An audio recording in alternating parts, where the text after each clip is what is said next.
Сәлем достарым, бүгін мен сіздерге тағы да суджок терапиясы туралы айтамын. Суджок массажоры туралы, егер суджок массажоры болмаса, қандай нәрселерді пайдаланып, осы суджокты жасауға болатынын айтатын боламын.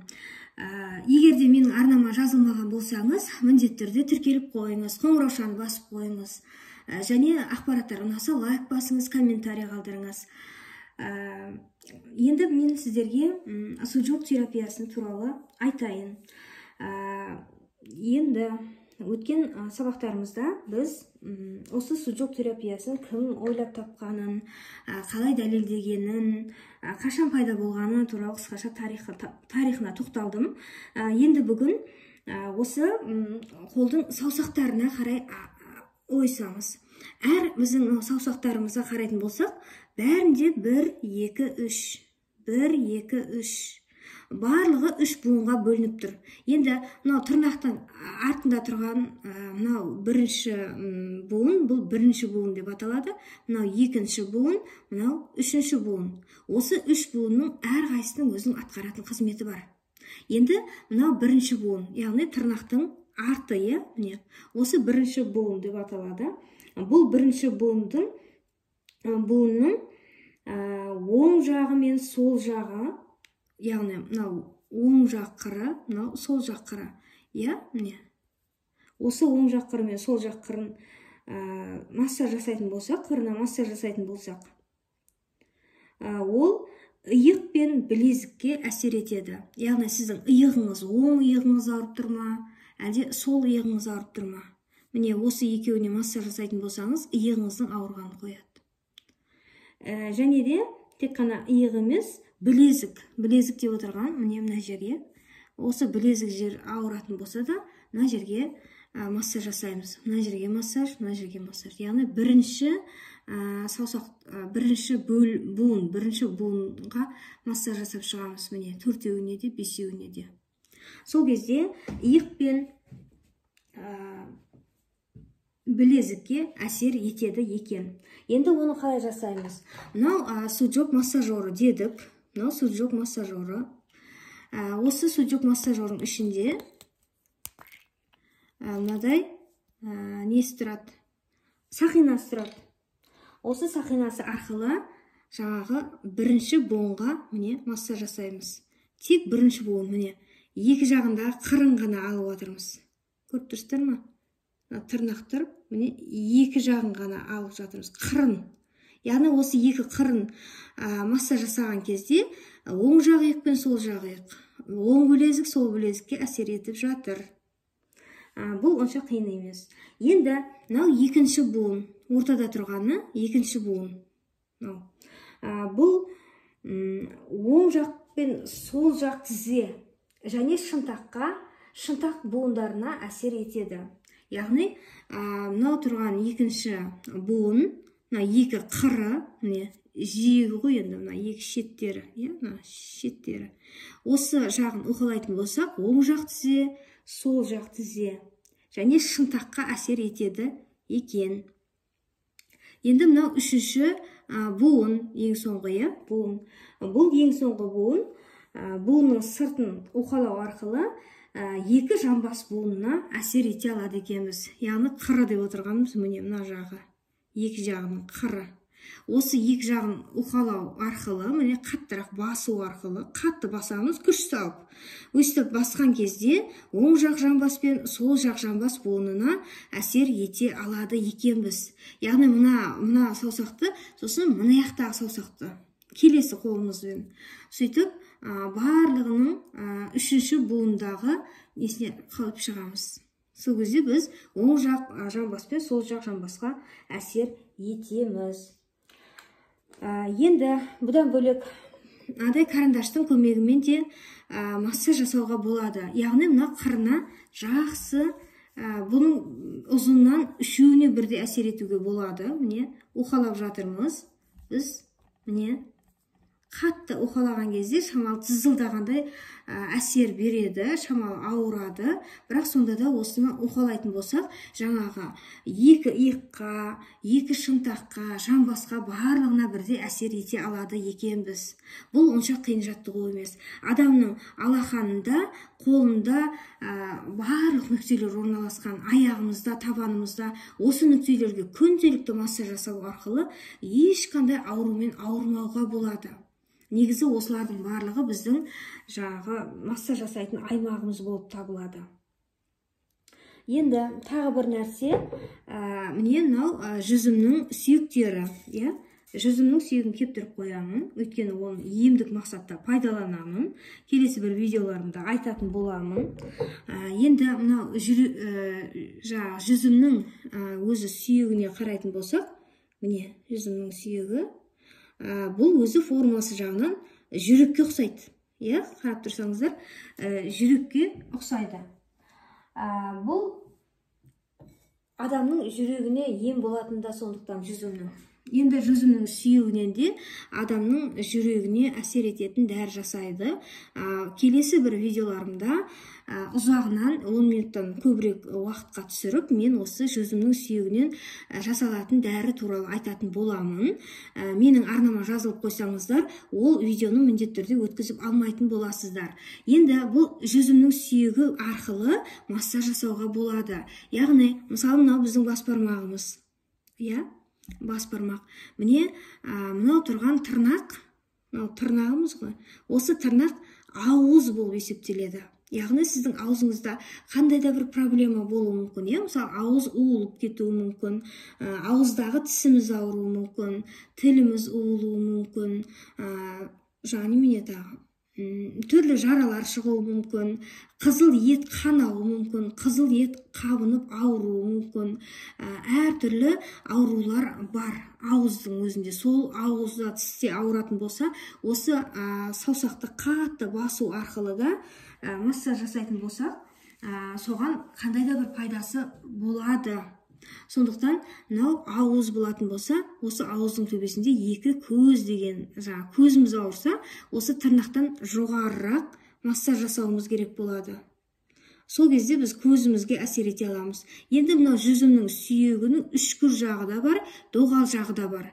Және өзінің ортасы бар. Осы ортасын бұлай қойып, қатты осы жүзімнің үстіне басамыз, міне, қызарып кетіп жатыр, көрдіңіздер ме? Қатты басамыз, сонда біздің көзімізге массаж жасағанмен бірде әсер етіп жатыр. Міне, екінші көзімізге басамыз, қатты ауырады екен. Міне, өйстіп екі із қалып қойды, тіптен көрініп тұр ма? Өйстіп массаж жасауға болады. Енді ұйықтайтын кезде осы екі көзге, жан-жағына осындай жүзімнің сүйектерінен қойып, сыртынан лейкопластырь жапсырып қоятын болсаңыздар, бұл таңға дейін сіздерге массаж жасап береді. Өйткені қимылдайды, соған батып тұрады, сөйтеді де массаж жасалады. Енді мен қазір сол лейкопластырьді жапсырып көрейін.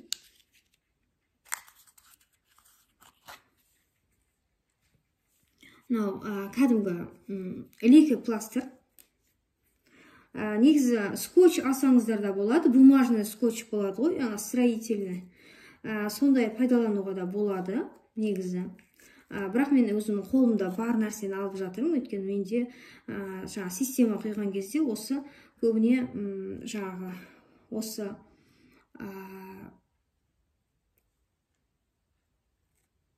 система құйған кезде көбіне осы лейкопластырьді көп пайдаланамыз ғой. Ана жылжып кетпесін деп, сондықтан менде лейкопластырь бар.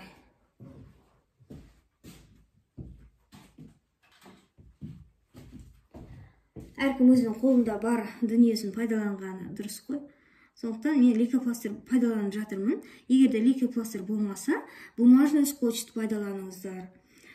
Негізі бумажный скотчтан гөрі лейкопластырь дұрыс сияқты, өйткені бұл ұзағырақ тұрады, мықты ұсталады. Енді мен мынадай үзіп алдым лейкопластырьды. Негізі осының жартысын алсақ та болады, осы жерінен кесіп жартысын алуға да болады. Мен жартысын алып көрсетейін. Енді осымен жаңағы жүзімнің сүйектерін қоясыздар да, осы скотчпен скотчтап тастайсыздар. Сол кезде азанға дейін сол жерлерге массаж жасайды. сізде қандай жерде проблема? Мысалы, желкеңіз ауыратын болса, мойныңыз, көп адамдарда мойын омыртқаның проблемасы байқалады.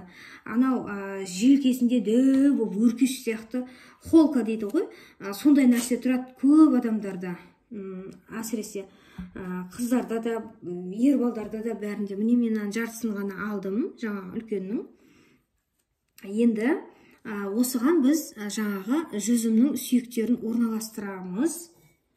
Негізі сізде жүзімнің сүйектері болмайтын болса, басқа нәрсені алсаңыздар болады. Мысалға, жаңағы қара бұрыш болады ғой, в горошках, түйір, жаңағы қара бұрыш, жаңағы помидор огурцы тұздаған кезде түбіне салатын, түрлі дәмдеуіштерге қосатын сол қара бұрышты, мен жүзімді орналастырып жатырмын мен. Сондай қара бұрыштың домалақтары, түйірлерін салсаңыздар болады. Осы жүзімнің сүйегінің орнына пайдалансаңыздар болады. Болмаса басқа нәрсені, кез келген нәрсені пайдалана берулеріңізге болады. Міне мен мынандай орналастырып қойдым. Нешеу? 2, 4, 5 орналастырдым. Енді әлде де орналастырайын. Өйткені біреу болмаса біреуіне тиеді. Бұл да жаңағы су жоқ массажер сияқты ғой. Су жоқ массажерында да дәл жаңағы нүктеге түспесе, қайттан баса берген кезде бірде болмаса бірде сол нүктеге түседі деген оймен әр жеріне баса береміз ғой. Дәл сол сияқты болды да. Енді негізі денсаулыққа бейжай қарауға болмайды. Өйткені денсаулық біздің басты байлығымыз. Байлығың болғанмен, машина, үйің, көлігің, коттеджің, үлкен жаңағы неңіз болғанмен, особнягыңыз болғанмен, денсаулығыңыз дұрыс болмаса, соның барлығы далада қалады ертең. Сіз оны пайдалана алмай қаласыз. Міне, мен осылай алып жасадым. Міне, жүзімнің сүйектерін орналастырдым. Енді осыны менде көбіне міне бас бармаққа қойғым келіп тұр. Басқа саусақтарға да қойсаңыздар болады. Міне кез келген саусаққа қойсаңыздар болады. Бірақ мен бас бармаққа қойғым келіп тұр, өйткені адамның басы көбіне кейде жаңағы не қылады ғой, сыр бере бастайды. Міне, мен былай орналастырып жатырмын. Ой, мен скотчты аздау алып қалған екен. Міне, түйір болып тұр. Енді осының үстін қаттырақ басасыздар. Сол кезде массаж жасалып жатады. Міне, көрдіңіздер ма? Сыртынан нәбіруді бір орап жіберем ма? Мына жерінен жетіңкіремей қалып, мен жаңа жарты қырқып алған жартысын үстіне қоя саламын. Міне керемет болды. Ой, мынау дұрыс болды. Жаңа шетін кесіп алсам ба, алмасам ба, ой, ауырады екен ғой. Мына басқан кезде қатты ауырады екен. Ана аяққа бірдеңе батып кетеді ғой, дәл сондай сияқты ауырсыну белгісі білінеді. Міне қып-қызыл болып қызарып кетіп жатыр, көрдіңіздер ме? Міне осы жаңағы сүйектердің үстінен басып отырасыздар, сол кезде дәл жаңағы нүктелерге массаж жасала бастайды. Міне, өте оңай массаждың түрі. Осылай массаж жасайтын болсаңыздар, мынау бас бармақ, бұл адамның басы, аузы, көзі, мұрны, яғни біздің бетімізде жаңағы қандай жаңағы нәрселер бар, соның барлығына әсер етеді. Мына жаққа шейін ұзағырақ қойып жасасаңыздар да болады, мына жерге дейін. Лейкопластырь жететіндей қылып ше, жүзімнің сүйектерін көбірек орналастырсаңыздар жақсы болады. Негізі қара бұрыштың жаңағы түйірлері ірілеу, ал мынау жүзімдікі әдемі, кішкентай шағын болады да, жақсы массажға әдемі келеді.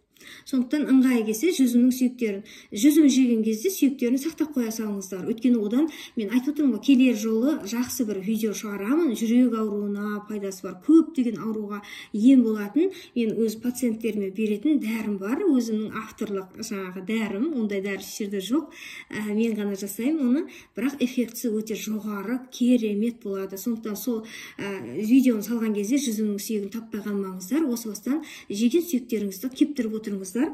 Негізі мынада бір стеклянный ыдысқа салып, осында қойып қойсаңыздар, бұл әбден құрғап кеткенше, сахарлап кеуіп кеткенше қоймасаңыздар, бір қарағанда кеуіп қалған сияқты болып тұрғанымен, ол ыдысқа салып бетін жауып қойсаңыздар, көгеріп кетеді екен. Сондықтан әдемілеп сахарлап кепкенше, қурап кепкенше қойып қойған жақсы. Міне, көрдіңіздер ме, керемет массаж болды. Бүгінге осы. Егер де менің видеом сіздерге ұнаған болса, лайк басыңыздар, комментарий қалдырыңыздар. Видеоны соңына дейін көргендеріңіз үшін алғысымды айтамын. Сіздермен бірге болған Айнұр Оразымбетова. Келесі эфирде амандықпен жүздескенше сау болыңыздар.